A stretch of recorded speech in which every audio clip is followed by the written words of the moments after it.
നമസ്കാരം. പ്രവാസി മലയാളിയിലേക്ക് സ്വാഗതം. കഴിഞ്ഞ കുറച്ച് ദിവസങ്ങളായി കുവൈറ്റിൽ നടന്ന മനുഷ്യക്കടത്തിനെ കുറിച്ചുള്ള വാർത്തകളാണ് പുറത്തുവരുന്നത്. മലയാളികളാണ് പെട്ടതിൽ ഏറെയും.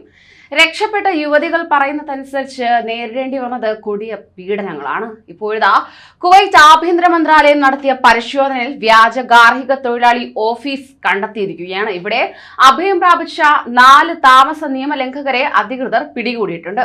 കുവൈറ്റിലെ സെവില്ലി പ്രദേശത്ത് നിന്നാണ് ഇവർ പിടിയിലായത്. തുടർ നിയമ നടപടികൾക്കായി ഇവരെ ബന്ധപ്പെട്ട വകുപ്പുകൾക്ക് കൈമാറിയിട്ടുണ്ട്. അതേസമയം കുവൈറ്റിൽ കഴിഞ്ഞ 6 മാസത്തിനിടെ 10,800 പ്രവാസികളെ താമസ നിയമലംഘനങ്ങളുടെ പേരിൽ നാട് കടത്തിയിട്ടുണ്ട്.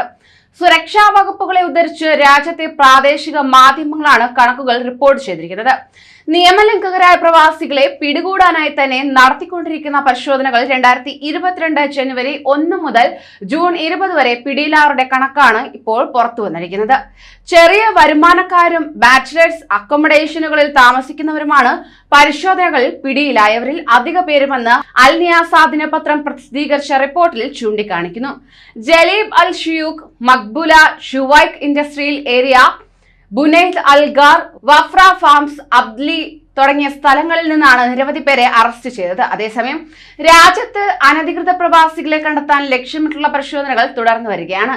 ഏതെങ്കിലും പ്രത്യേക പ്രദേശത്തെ മാത്രം ലക്ഷ്യമിട്ടോ അല്ലെങ്കിൽ ഏതെങ്കിലും പ്രദേശങ്ങളെ ഒഴിവാക്കിയോ അല്ല ഈ പരിശോധനകളെന്ന് അധികൃതർ അറിയിച്ചിട്ടുണ്ട്.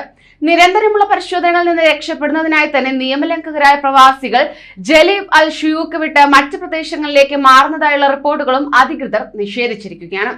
നിയമലംഘകർക്ക് രക്ഷപ്പെടാനുള്ള ഒരു പഴുതും നൽകാതെയാണ് പരിശോധനകൾ നടത്തുന്നതെന്നാണ് അധികൃതർ വ്യക്തമാക്കുന്നത്. അതേസമയം താമസ നിയമലംഘകർക്കെതിരായ നടപടികളും സുരക്ഷാ വകുപ്പുകളുടെ പരിശോധനകളും ഓരോ ദിവസവും ആഭ്യന്തരമന്ത്രി ഷെയ്ഖ് അഹമ്മദ് അൽ നവാഫും ആഭ്യന്തര മന്ത്രാലയം under secretary lieutenant general Anwar al ബർജാസും വിലയിരുത്താറുണ്ടെന്നും അധികൃതർ സൂചിപ്പിച്ചു.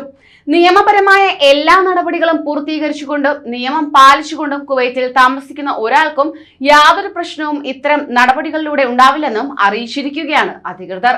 കൂടുതൽ പ്രവാസി വാർത്തകൾക്കായി ഈ ചാനൽ സബ്സ്ക്രൈബ് ചെയ്യൂ.